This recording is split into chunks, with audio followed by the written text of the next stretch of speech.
Eimantas, how are you? Hello, good, good. How are you? I'm good. I'm good, man. How are you feeling? Good, good. Everything is good. Thank you. And what are your thoughts on all these interviews that Eddie Hearn is doing concerning these alleged offers that he has sent you and your team? BS, Cap, Big Drama Show. But why BS and Cap? What is the BS and Cap about it? Because he claims to have sent offers. He claimed, but it's real or no, or it's only, I don't know, on the phone. I never got like an official offer. Neither my like advisor. He wasn't informed because promoters, they know what's my minimums and what they offered. So I guess it was a very, very low ball. So you said it. Their promoter knows your minimum, so if the offer didn't meet the minimum, they didn't even bother you with it. That being said, have you heard the news of what the potential offer is for Brian Norman Jr.? No, I didn't hear nothing. He I think they reached out only for barriers and they just mentioned me, on the phone. I don't know. I just think like that. So let's put it this way: Eddie is claiming that he has offered Brian Norman Jr. $1.5 million because he has a belt and it would be a unification. And obviously, Brian Norman Sr., the father, has come out and said that that's not enough because Boots made 3.2 million versus Avanesian, and he's gonna make more than that, and his son deserves more than that. I think they're seeking 2.5 or something like that. Uh, I don't want to put your back against a wall, but does 1.5 sound bad for a unification fight going to Boots' hometown? It's like you said, you're going on different network. You're going in his town, like to the Lions Den or something, and everything is going to be against you. And it's a unification fight. It's not if he fought like Avanesian and he got more. So it doesn't make sense in my eyes. Everybody have different opinion, but I don't know. Okay, no, I mean, so you also feel that's too low to go to the Lions' Den. It's not enough. Look, also it's a unification fight. They say, "Oh, Boots." I saw this. They are saying like he has like a big name and he sells like arena, but yes, he sells in Philadelphia, but he doesn't sell like in Los Angeles or anywhere else. Like me, I can sell arena in Lithuania, so I'm superstar here. Everybody knows, and I will sell out the arena completely. So what that means, we have it's no different. We have the titles, and it's unification fight. So why somebody has to be a bigger or better? Everything I think it's the same. So would that number be good if it was on neutral territory? If they said, look, take this number not in Boots' hometown, then does that change it, or is it still not the right number? Because I get what you're saying, but they're also asking for a little bit of leverage because Boots is selling 14,000 in Philadelphia. That's still a lot of tickets. Yeah, it's a lot, but it's only in Philadelphia. It's like it makes sense. He's from Philly, so he should sell the arena, because he has a name. Like I said, probably Brian Norman in his town, he can sell out. So what it makes difference? Nothing. It's where you're going. If they want to fight, like if Boots team, like I'm talking about Eddie, he wants to bring a fight to the Boots territory, so they have to pay. I think Brian Norman, right? Not this going back and forth. So I hear you. I will say that you bring up a good point that it is a unification. The one more issue, thing, can I tell? yes. So one more thing. This is like bullshit when Eddie Hearn says like Everybody's scared of both. I don't think any fighter scares of any fighter. Everything just has to be right, not, oh, I'm A side, you're B side. This is like bullshit. Now the titles are vacated. So everybody is like same 50-50. Nothing's supposed to change. So nobody's scared, just, we have all different TV networks, promoters, managers. So I think fighters doesn't scare. They want to fight, but there is a lot of things also going on. Again, I understand you, but I have to be fair and say I think you're being unfair by not valuing his drawing ability. So you're saying your defense is, hey, if you put the fight in Lithuania, I can sell it out. If you put the fight in Atlanta, Brian Norman can sell it out. But you're also Yes. saying probably. The difference is your promoter and your network never took you to Lithuania. They haven't shown you they believe that, and they haven't proved it to the, boxing public. Eddie believed in Jaron. He took him there, and they did 14,000. So they know they can do 14, if not more, with a unification. There's no data to prove that Brian Norman can sell out in Atlanta, or that you can sell out in Lithuania, or you don't have your promoter countering with an offer to bring Boots to Lithuania or to bring Boots to Atlanta. So there's only one promoter trying to make the fight. So there's got to be a little give and take, no? Maybe yes, maybe no. Who knows? So what's next with you? We are hearing rumblings that PBC is back, Al Heyman is back, and that you guys are all gonna be back in action. Have you gotten the phone call that we all hope you need, that you want, that we want you to have? We want to see you in the ring, man. Yeah, for sure. I'll be back. Everything is good. Everything is moving. We'll see just all these things, now the titles and everything. So we'll see. I'll be back soon. I'm just Before the waiting end of for the like year, you're fighting this year? yeah, Okay. yeah. I'm fighting. Can you tell us, will it be a pay-per-view card, or are you on a free card? It depends, like you said, like the PBC is back, and they're doing their job, they're doing the schedules and everything, and you will see, I think, big fights coming soon. Do you have a hypothetical timeline of what month you think you're gonna be back? I'm hoping November. Okay. Wow, November's a stacked month. A lot of fights happening in November. Yeah, So hopefully. obviously, before I let you go, give me your thoughts on you fighting Boots. How do you, if you fought him the night he fought Avanesian, that same Boots, how would you have beat him then? Because I don't want you to give the game plan away for now, right? But you seen what he did to Avanesian. Did you see anything that you could capitalize on that night, had it been you versus him? I think Avanesian fought on the short notice, or no? Yes, no? Yes. Yeah, so I don't know. You have to go and have no fear, because I don't know. Maybe other fighters go into other backyards, and it's different. To be honest, when I haven't fought in 2 years, it's different. When I first time fought on like a big card on Canelo, and I haven't fought in 2 years. And I was saying the ring rust is bullshit, but no, it's real.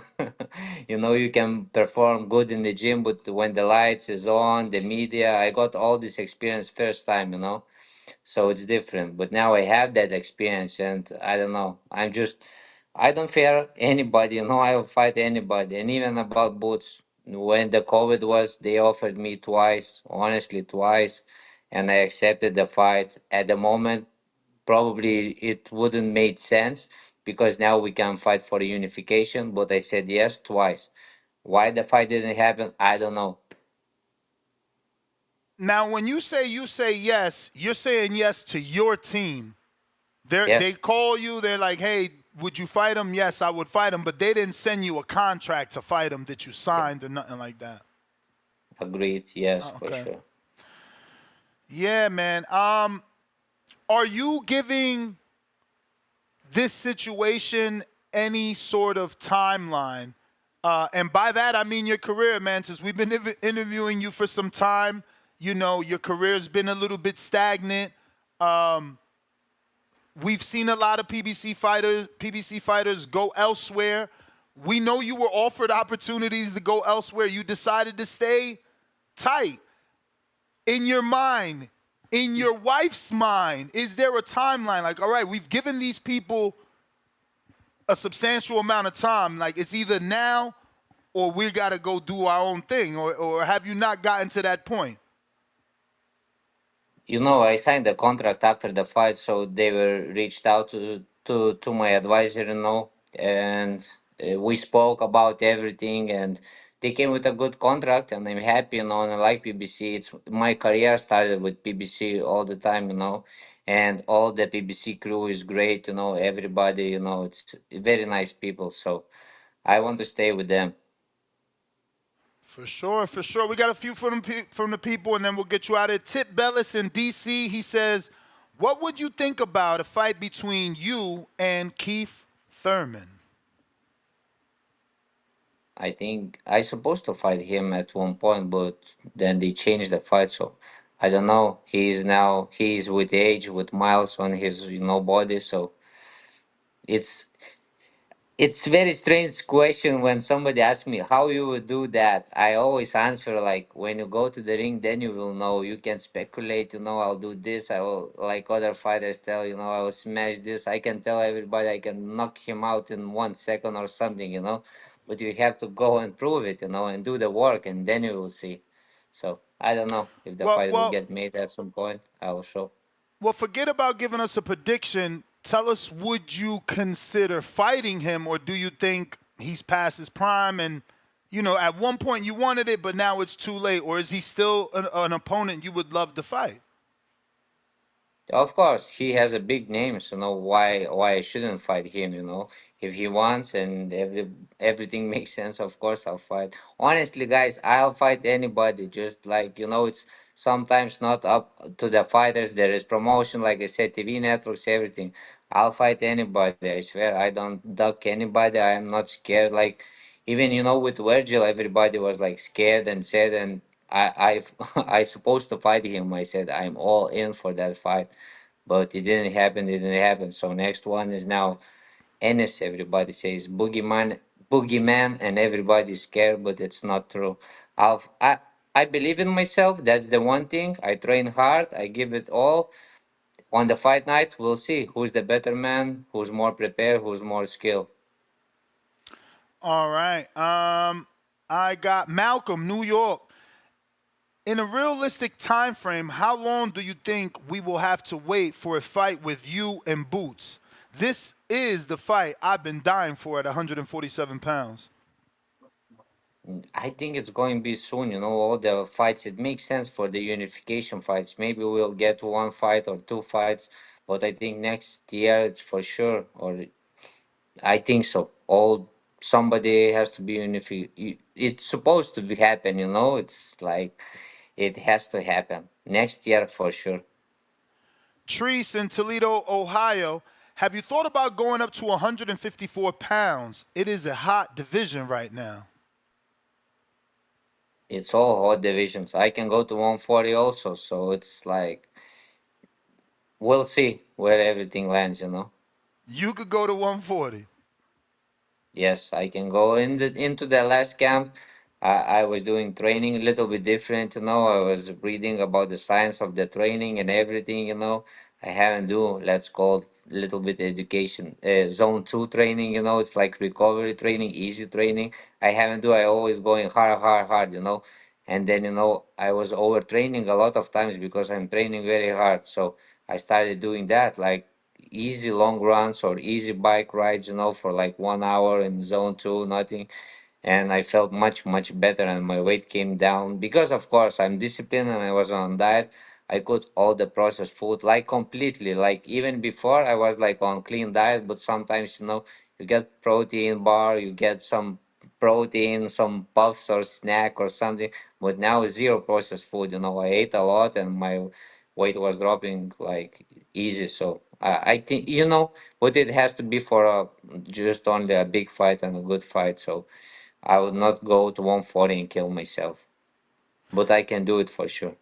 Yeah, I feel like those protein bars full of sugar, man. It's for sure. Don't eat, guys. I know. It's all sugars. But we got Rod in LA. Why you resign? Why you resign with PBC when they keep you so inactive? It's not like PBC, keep me inactive. It was a visual situation. It was complicated. Then the fights, others, also the managers. It's a lot of stuff, After the fight, I signed the contract because the deal was right, and I have the months when I can fight and I can choose, So I'll Oh, be active nice. now more for sure. For sure, I'll be active. So you're not with Shelly no more, though, right? No. So you're just with Al, like, because you said my advisor. So who's the advisor? Yeah, my advisor is, my friend Jesse. His name is Jesse. Okay. So yeah, Shout out to Jesse. We yeah, got he's very good guy. Donald in Baton Rouge. Who is on your pound for pound list? I If would you don't say have Usyk one, okay. because today I was talking with my friends and we said like of all time if the Usyk goes like to top 10, and I said yes. Look from the amateurs, he won European, World Championship, Olympics, cruiserweight undisputed, heavyweight undisputed. He achieved a lot. Like he's amazing. So that just one person, that's it?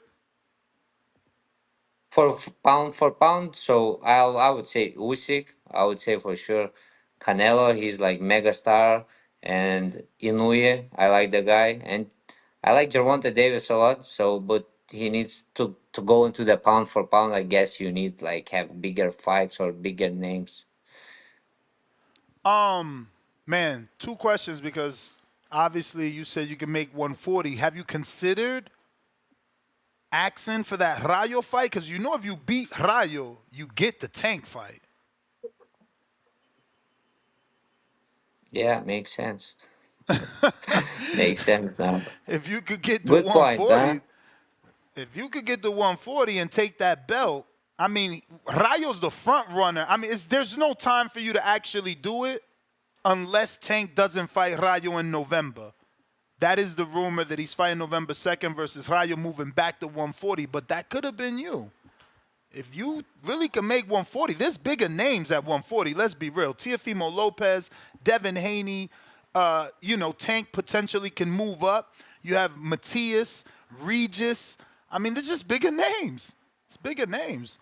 But, wow, that's interesting. But a lot of 140 guys moving to 147. So Soon, maybe Devin. Tio has been saying he wants to Theo. move up. He's been saying he wants to move up. Um, and I think that's it right now. But, yep, you're right. Tio's definitely been, maybe you can offer him that fight that he's been trying to get at 47. You got the belt. We Yeah. got DC3 from Houston. How is the PBC? Is it as good as every fighter says it is? I think they have no new deal, and they haven't got like full schedule, and people doesn't like it, but I think they will get better. I love all the crew, to be honest. It's very nice people, very, very nice. And I was fighting all my career over there, so it's like Feels like home. We have Dwayne from the DMV. Hey, champ, what champion would you like to face first to unify in your division? Is it Barrios with the WBC, Ennis with the IBF, or Norman with the WBO? And do you see a Virgil Ortiz fight happening in the future at 154? Blessings with the Lithuanian flag and a boxing emoji. Mhm. Thank you, thank you. Yeah, of course. It's like I want unification fight, so it doesn't matter. I'll fight anybody. If Ennis comes first, if Barrios comes first, then or Norman, it's all of them. We only four, at the moment, so we have to fight, and we will fight. Do you think there's a possibility you could get the Pacquiao fight since Barrios just had a baby? He's not necessarily ready. I don't think so that Pacquiao will fight. You saw his last fight exhibition, so I don't think so he's going to fight in professional boxing. Well, those are all the questions. Thank you, Eimantas, for jumping on with us. We appreciate you doing that, and we look forward to seeing you back in November. As soon as you can announce the opponent and the official date, please shoot me a message so we could get you back on and let the audience know. Okay, thank you very much for inviting me. Like and subscribe. The channel is the best. Thank you, guys. Appreciate you. Can you give out your social media for anybody who's crazy enough not to be following? Yeah, Eimantas Stanionis on Instagram. On Twitter, I just come sometimes randomly, and put the cap emoji, and that's it. All right, brother. He said.